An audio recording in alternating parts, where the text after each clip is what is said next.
Bismillahirrahmanirrahim. Assalamualaikum warahmatullahi taala wabarakatuh. Terima kasih kepada yang berusaha Dr. Pensyarah. Baik, saya bagi wakil bagi kumpulan 3 akan membuat penerangan bagi tajuk Islamic Financing untuk year end report. Sebelum tu saya perkenalkan dulu diri saya Muhammad Safwan Hafiz bin Mat Razi, nombor matrik UFF 20036. Ini adalah sedikit intro. Talent win games but teamwork and intelligence win championship. Ini Michael Jordan punya famous quotes lah. Okay, ini yang saya pegang lah. Baik, seterusnya saya dibantu oleh Cik Nick Muhammad Aizuddin bin Mahmud, UFF, nombor matrik UFF 20061. Beliau akan membentangkan part kedua slideshow presentation ini. Saya akan membentangkan dua soalan pertama, iaitu dengan berkaitan dengan syariah kontrak lah. Jadi kita mulakan. Baik, bismillahirrahmanirrahim. Baik, untuk presentation kumpulan kami memilih untuk melihat financial report tahun 2020 bagi Public Islamic Bank. Public Islamic Bank, salah satu syarikat yang anak subsidiary oleh syarikat bank public bank lah. Public Islamic Bank adalah subsidiary kepada public bank, dan kami mengambil keputusan untuk mengkaji financial report 2020 bank ini, dan berikut adalah dapatan kami lah, hasil dapatan kami. Baik, sedikit latar belakang ataupun background. Public Islamic Bank adalah anak syarikat milik penuh Public Bank Berhad, telah memulakan operasi pada 1 November 2008. Dia mula operasi pada 1 November 2008, tetapi Public Bank telah mula bertapak di Malaysia sejak 1993 lah, dengan menawarkan produk dan perkhidmatan perbankan Islam kepada orang ramai apabila ia bermula sebagai public bank.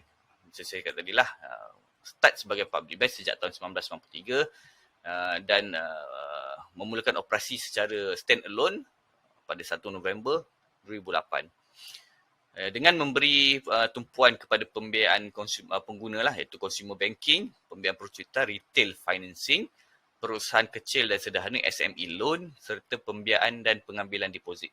Ini bank biasalah deposit ni. Perkembangan pesat dan penerimaan yang semakin meningkat oleh rakyat Malaysia tanpa mengira kaum dan agama memerlukan produk dan perkhidmatan perbankan yang bukan sahaja patuh syariah tetapi juga berdaya saing. Ini adalah hala tuju diorang, hala tuju Public Islamic Bank lah. Public Islamic Bank mempunyai kelebihan tambahan dalam menjangkau dan memenuhi keperluan pelanggan sambil memanfaat penjenamaan kukuh Public Bank dan rangkaian besar 264 cawangan Public Bank di seluruh negara. Setakat hasil penulisan hari ini, hasil pembentangan hari ini, sebanyak 264 cawangan Public Bank, termasuk juga Public Islamic Bank, telah berada dan beroperasi di Malaysia lah. Rekod prestasi Public Bank ini sangat mengagumkan dan disokong oleh dan diteraju oleh Board of Director, lembaga pengarah dan juga syariah, jawatan kuasa syariah yang memastikan Public Islamic Bank berada di landasan yang betul, bukan sahaja ke arah keuntungan tetapi kestabilan dan juga patuh syariat, prinsip syariah lah. Itu Public Islamic punya landasan utama dia. Baik, corporate mission, misi korporat to sustain the position of being the most efficient, profitable and respected premier financial institution, atau bahasa Melayunya untuk mengekalkan kedudukan sebagai institusi kewangan utama yang paling cekap, menguntungkan dan dihormati di Malaysia. Jadi saya rasa mana-mana bank pun corporate mission dia around the area lah, lebih kurang sama aja. Dia nak pastikan, kebanyakan bank ni nak pastikan diorang di atas. Baik, apakah corporate falsafah corporate Public Islamic corporate philosophy, falsafah corporate Public Islamic? Public Islamic Bank, mengambil berat tentang 4 perkara, iaitu yang pertama for its customer, untuk pelanggannya, yang kedua for its employees, untuk pekerjanya, yang ketiga for its shareholders, untuk pemegang saham, dan keempat untuk community lah. Baik, untuk pelanggan, apakah yang key point utama untuk corporate philosophy untuk pelanggan, iaitu yang pertama dengan menyediakan perkhidmatan yang paling sopan lah dan cekap serta dalam setiap aspek perniagaannya. Yang kedua, dengan menjadi inovatif dalam pembangunan produk dan perkhidmatan perbankan baru. Ya, okey. Untuk yang kedua, for its employees, untuk pekerjanya. Yang pertama, dengan mempromosikan kesejahteraan kaki tangannya melalui imbuhan menarik dan faedah sampingan. Bonus lah senang kita. Bonus, benefits in kind, apa-apa yang boleh bank bagilah, medical, tooth, gigi, spek, macam-macam.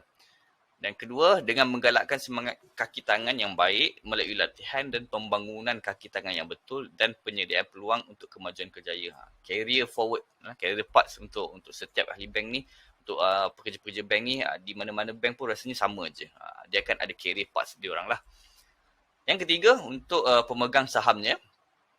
Yang pertama, untuk terus maju dan mengukuhkan kedudukannya sebagai sebuah institusi kewangan yang stabil dan progresif.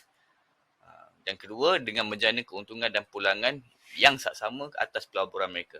Macam kita fahamlah, shareholder ni dia tak ada fikir apa, janji profit, kan? Itu dia nak tengok company yang dilaburkan tu menghasilkan keuntungan. Dan yang terakhir, for the community itself, dengan mengambil alih peranannya sebagai warga korporat yang bertanggungjawab secara sosial, secara nyata. Dan kedua, dengan berpegang teguh kepada dasar dan objektif negara, seterusnya menyumbang kepada kemajuan negara. Ini untuk untuk objektif kepada community. Baik, kita pergi kepada financial report lah. Ini seperti yang tertera di skrin, 2020 financial report. Kita ringkaskan, kat sini ada dua.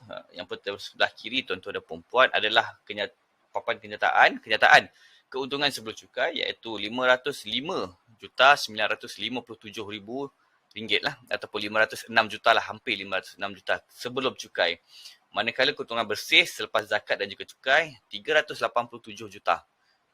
Ini adalah keuntungan bersih yang telah dinyatakan oleh dalam financial statement mereka lah. Baik, yang sebelah kanan, pernyataan sebelah kanan adalah kedudukan pegangan saham bagi stakeholders atau shareholders mereka lah. Untuk maklumat tuan-tuan dan puan-puan, para pendengar, Public Islamic Bank terdapat mempunyai tiga pemegang syarikat, pemegang taruh, yang mana nanti saya akan maklumkan apakah fungsi dalam kontrak nantilah. Ada akan berkait sedikit nanti. Baik, seterusnya ini adalah berkaitan dengan asset liabilities. Ini adalah huraian lanjut daripada yang pertama tadi, iaitu keuntungan sebelum cukai dan selepas cukai. Ini dia punya huraian panjang lah, seperti yang kita biasa dipresent ataupun dibentangkan oleh bank-bank, syarikat-syarikat dalam annual report diorang, annual meeting diorang lah. Ini adalah statement of loss lah, profit and loss. Dia macam saya cakap, telah saya maklumkan tadi, Public Islamic Bank mencatatkan keuntungan lah, tidak ada rugi bagi tahun 2020.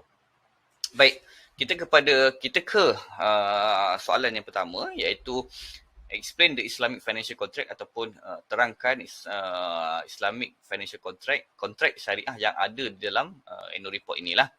Baik, sebelum kita pergi kepada syariah kontrak ni, izinkan saya untuk membuat sedikit ulasan perniagaan 2020 bagi Public Islamic Bank lah. Sektor perbankan domestik secara amnya kekal stabil, disokong oleh permodalan yang kukuh dan kecairan yang mencukupi. Bank telah menyokong inisiatif kerajaan untuk mengurangkan kesan daripada pandemik COVID-19.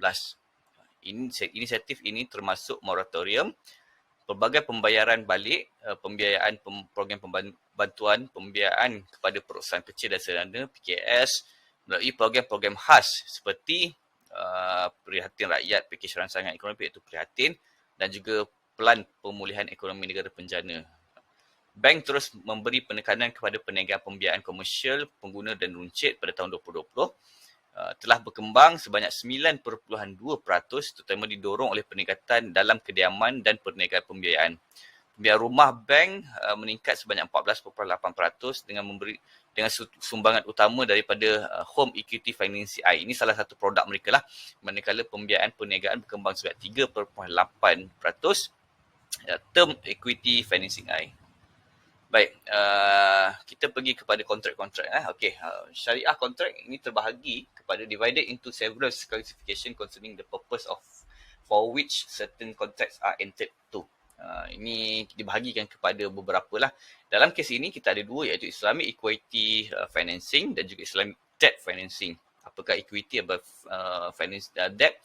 Baik, apakah kontrak di bawah Islamic Equity? Yang kita ada satu, iaitu musyakarah kontrak.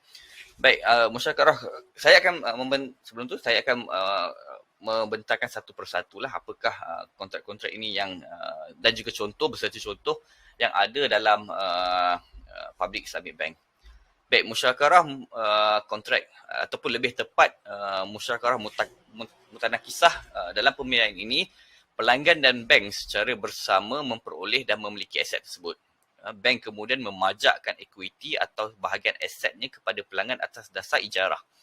Pelanggan diberi hak untuk memperoleh equity bank dalam aset secara berkala. Pendapatan pembiayaan dikira berdasarkan pengurangan baki berdasarkan pembahagian masa yang menggambarkan hasil berkaitan aset. Contoh dalam kes ni kita tengok kepada perkongsian pegangan saham oleh lembaga pengarah syarikat, Board of Directors. Macam saya maklumkan tadi, terdapat tiga pemegang saham dalam perjanjian, iaitu yang pertama Tan Sri Datuk Seri Dr.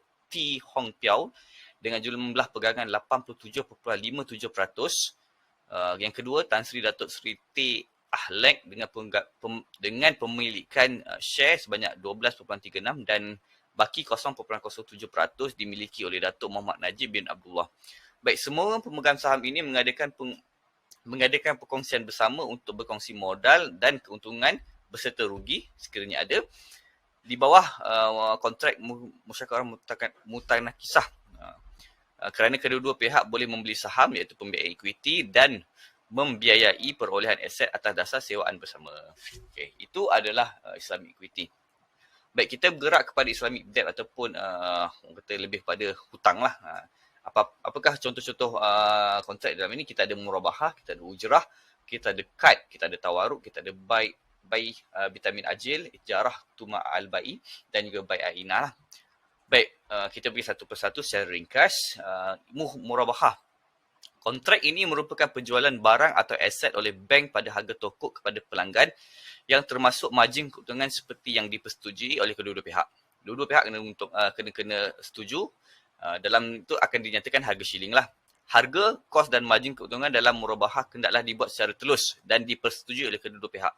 Kontrak ini terpakai kepada produk pembiayaan perdagangan bank, manakala bank pembiayaan berjangka murabahah komoditi dan produk deposit berjangka adalah berasaskan kepada kontrak murabahah dan tawaruk.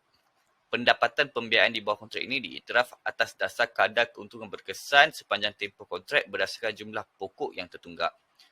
Keuntungan boleh diagihkan kepada pendeposit diiktiraf sebagai perbelanjaan dalam untung atau rugi apabila ditanggung. Keuntungan yang diagihkan adalah berdasarkan kadar keuntungan yang dijangkakan yang disebut harga kepada pelanggan pada tempoh penempatan. Jadi contoh pembiayaan yang ada dalam Public Islamic Bank adalah saving account I lah.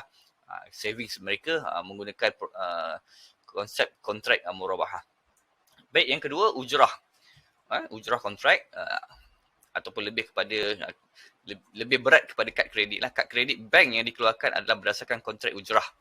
Ujrah adalah berdasarkan bayaran atas perkhidmatan dengan had kredit yang telah ditetapkan. Ia berfungsi pada premis bahawa bank menyediakan mekanisme pembayaran untuk pembelian melalui kad kredit dan bank akan menerima bayaran sebagai balasan atas perkhidmatan tersebut. Konsep kad kredit kita guna dahulu, bank akan bayarkanlah. Jadi kita technically berhutang dengan bank, jadi kita akan bayar kepada bank. Pendapatan pembiayaan yang diiktiraf atas keuntungan akan dicas kepada had kredit oleh pelanggan yang belum dijelaskan sepenuhnya atau pada sebelum tarikh tamat tempoh. Contoh pembiayaan yang ada, Public Islamic Bank Gold Credit Card I. Ada Gold, ada Platinum tadi. Jadi boleh tengoklah. Baik, kita bergerak kepada Card Contract. Card bermaksud pembayaran balik dengan jaminan. Bank dalam keadaan ini menjamin pembayaran balik wang tersebut dan akan mengembalikannya kepada pelanggan dengan sewajarnya, tertakluk kepada prosedur bank. Pemberian pulangan kepada pelanggan sebagai tanda penghargaan yang juga dikenali sebagai hibah adalah semata-mata berdasarkan budi bicara bank dan diiktiraf sebagai perbelanjaan dalam untung rugi apabila berlaku. Jadi contoh pembiayaan yang ada, Card Saving Account I ataupun yang ini lebih kepada family punya saving account lah. Jadi sekiranya berlaku kematian, penama yang dinamakan dalam kes contoh dalam keluarga tu kehilangan suami, jadi yang dinamakan adalah isteri, maka hak akaun itu akan jatuh kepada isteri lah sepenuhnya. Itulah hibah. Baik, seterusnya kita bergerak kepada kontrak tawaruk, pengaturan yang melibatkan pembelian aset atau komoditi berdasarkan kontrak murabahah pada tempoh tertunda dan penjualan aset yang sama seterusnya kepada pihak ketiga untuk mendapatkan tunai. Pembiayaan berjangka murabahah komoditi bank dan produk deposit berjangka adalah berdasarkan kontrak murabahah dan tawaruk. Yuran dagangan komoditi yang ditanggung dalam pengaturan tawaruk ditanggung oleh bank dan diiras sebagai perbelanjaan dalam untung dan rugi. Jadi yang ini saya tak jumpa, maafkan saya, tak jumpa contoh produk dalam laman web mereka. Jadi tapi apa yang berdasarkan pemahaman saya, ini salah satu produk daripada saving account jugalah. Ya. Baik, kita bergerak kepada kontrak seterusnya, by Vitamin Ajil. Kontrak ini melibatkan pembelian dan penjualan aset oleh bank kepada pelanggan atas dasar pembayaran tertunda sama ada dibuat secara sekaligus ataupun ansuran dalam tempoh masa yang dipersetujui pada masa yang termasuk margin keuntungan yang dipersetujui oleh kedua-dua pihak.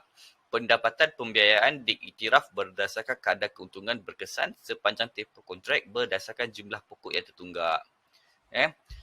Sijil hutang Islam yang juga berdasarkan kontrak by Vitamin Ajil yang melibatkan penjualan dengan asas pembayaran tertunda pada harga yang termasuk margin keuntungan. Jadi contoh dia, panjang-panjang ni, contoh dia adalah untuk pembiayaan kenderaan, hire purchase lah. ITAB, hire purchase I, yang ini nama produk dia lah, AITAB, ITAB, hire purchase I.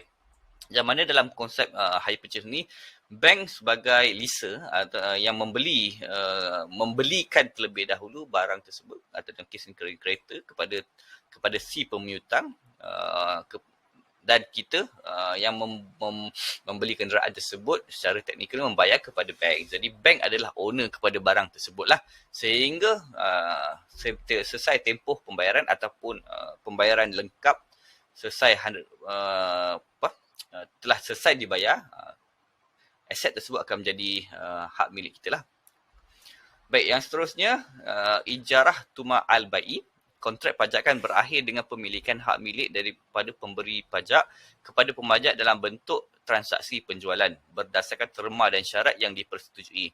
Terdapat dua kontrak pengaturan dalam pengaturan ini. Kontrak pertama ialah ijarah di mana pemajak menikmati hasil penggunaan aset untuk penyewaan yang dipersetujui dalam tempoh masa yang dipersetujui manakala pemilikan kekal dengan pemberi pajak.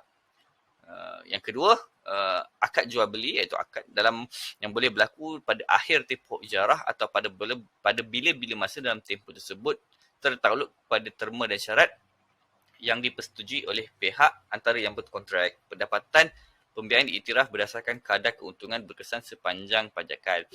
Panjang-panjang cerita, sebenarnya ini lebih kepada home equity financing ataupun lebih kepada pembiayaan rumah. Baik, yang terakhir sekali, by Ailinah, kontrak penjualan dan pembiayaan aset di mana bank menjual aset kepada pelanggan secara tertunda dan seterusnya membeli semula aset tersebut pada harga tunai yang lebih rendah daripada harga jualan tertunda. Pendapatan pembiayaan diiktiraf berdasarkan kadar keuntungan berkesan sepanjang tempoh kontrak berdasarkan jumlah pokok tertunggak. Jadi dalam kes by Ailinah ni, ini famous lah kalau dalam tempoh 10 tahun lepas, personal loan lah. Dalam kes public bank ni, di produk yang dinamakan adalah ada dua, BI Personal Financing I dan juga Plus BI Personal Financing I.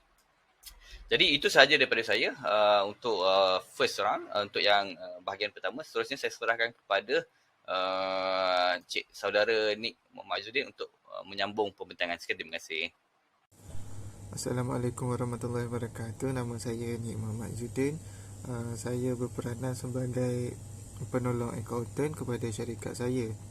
Syarikat saya ni dia based on kepada AAOIFI, iaitu based kepada Accounting and Auditing Organisation for Islamic Financial Institute Standard, iaitu lebih kepada Islam lah, menitik beratkan Islam dalam akaun kita orang.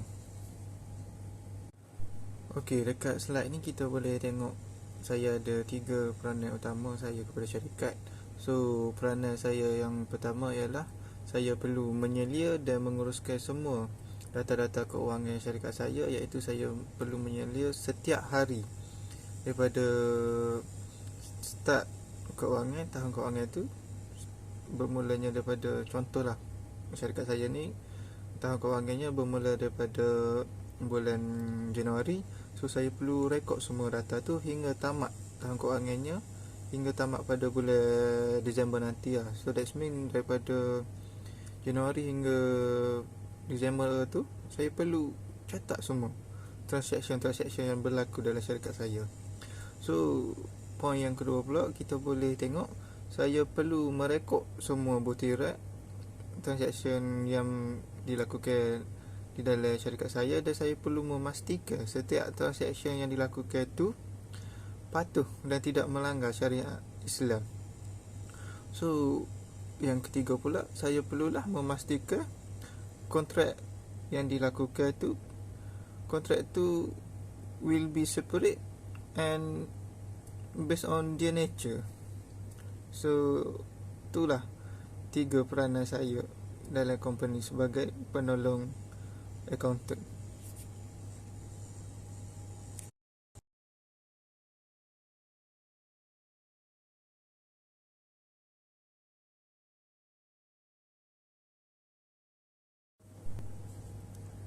Slide yang seterusnya ialah tentang role of accountants. So terdapat beberapa peranan accountant kepada company lah. Antaranya ialah to ensure the company remains ahead of the curve. Accountant continue to have a continuous engagement with industry players. They need to understand the ground realities and develop standards that ensure harmonization of best practice acceptable globally. So they also needs to have focus on enhancing the capacity of the institution to ensure it's become self-realized. Furthermore, strengthening and enhancing the institutionalization aspect of AAOIFI is very important to ensure it move forward and grow organically in a sustainable manner. So itulah sedikit sebanyak role of accountants dalam company. Okay, seterusnya ialah tentang code of ethic. Code of ethic ni kita lebihkan kepada syariat Islam lah, sebab kita kan firm yang berpegang kepada Islam. So dekat sini ada 6 semua. Antaranya ialah takwa, tawakul, sidik, amanah, kuwah, dan yang terakhir ialah tawasi bil haq. So saya akan terangkan secara sikit-sikit lah tentang semua tu. So yang pertama sekali ialah takwa. Takwa ni dia lebih kepada memelihara hubungan kita dengan Allah, iaitu kita buat apa yang Allah suruh, kita tinggal apa yang Allah larang. Seterusnya ialah tawakul. Tawakul ni dia lebih kepada macam takwa lah. Kita takwa pula, lebih kepada tawakal lah. That mean kita berserah kepada Allah. So apa yang Allah buat tu ada sebab, dan yang terjadi tu atas kehendak Allah. So seterusnya ialah sidik. Sidik ni lebih kepada integriti, iaitu bersikap jujur lah dalam melakukan sesuatu kerja lah, tidak melakukan penyelewengan lah. So seterusnya ialah amanah. Amanah ni ialah tentang sesuatu yang kita buat kerja tu, kita buat dengan betul-betul, kita macam tidak berlaku penyelewengan lah, tidak pecah amanah. So yang seterusnya ialah kuah. Kuah ni ialah capacity, dan yang terakhir ialah tawasi bil haq. Tawasi bil haq ni antara perkara baik dan buruk. Perkara baik yang kita buat dan perkara buruk yang kita tidak boleh buat. Okey, tu secara ringkaslah saya terangkan tentang Code of Ethics. Seterusnya ialah tentang ethical virtues dan adl and ihsan. So first tu saya terangkan tentang ethical virtues lah. Ethical virtues ni tentang takwa and tawakul, siddiq and amanah, quwwah, tawasi bil haq. Manakala adl and ihsan pula ialah tentang having the right intention and the right mindset. Lepas tu doing the right thing. Lepas tu doing it in the right manner. Dan last sekali ialah engaging with the others positively. So dekat slide tu kita boleh tengok lah macam mana kita boleh capai takwa, amanah, siddiq, apa semua tu apabila kita having the right intention and the right mindset. So kita boleh menjadi seorang yang bertakwa dan tawakul lah.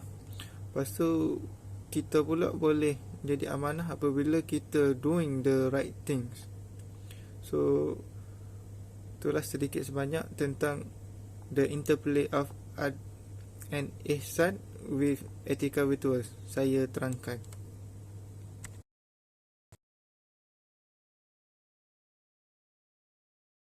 Okey, pada slide ni akan menerangkan tentang SGF by BNM. Okey, SGF ni ialah rangka kerja tatbik urus syariah. Dia telah diperkenalkan atau dikeluarkan oleh BNN pada tahun 2011.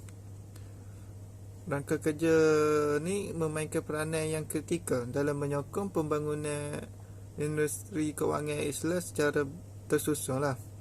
Ia adalah bertetapan dengan objektif kawasalia untuk memastikan pematuhan syariah secara berterusan dan menyeluruh. Lepas tu dalam memastikan pematuhan syariah yang secara menyeluruh serta memelihara kemaslahatan awam, tatbik urus syariah di Malaysia terdiri daripada dua tahap, iaitu tahap pertama di peringkat institusi, manakala di tahap kedua pula di peringkat kawasalia. So di peringkat institusi ni, Akta Perkhidmatan Kewangan Islam mewajibkan semua institusi kewangan Islam di Malaysia ni memastikan matlamat perniagaan dan aktivitinya mematuhi syariah pada setiap masa. Lepas tu di peringkat kawasalia pula, tatbik urus syariah terdiri daripada MPF.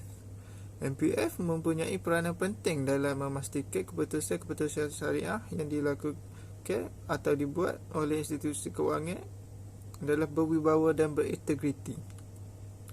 So antara kepentingannya SGF ni ialah untuk memastikan kestabilan sistem ekonomi atau sistem kewangan Islam. Seterusnya juga ialah untuk memastikan kewangan Islam ni berfungsi dengan baik dan dapat meningkatkan keyakinan orang awam tentang objektif korporat, pihak pengurusan dan operasi perniagaan institusi kewangan Islam. So itulah sedikit sebanyak tentang SGF by BNM. Okay, yang last sekali ialah tentang structure company kami lah. So kat situ kita boleh tengok atas sekali tu company kami ialah board of director. Lepas tu dia turun kepada Syariah Commit. Lepas tu turun kepada senior management. Dan dekat bawah senior management tu dia terbagi kepada dua, iaitu Syariah Compliance Culture and Remuneration dan Control Function. So tu sahaja tentang structure company kami. So itulah sahaja pembentangan saya hari ini. Sekian, terima kasih.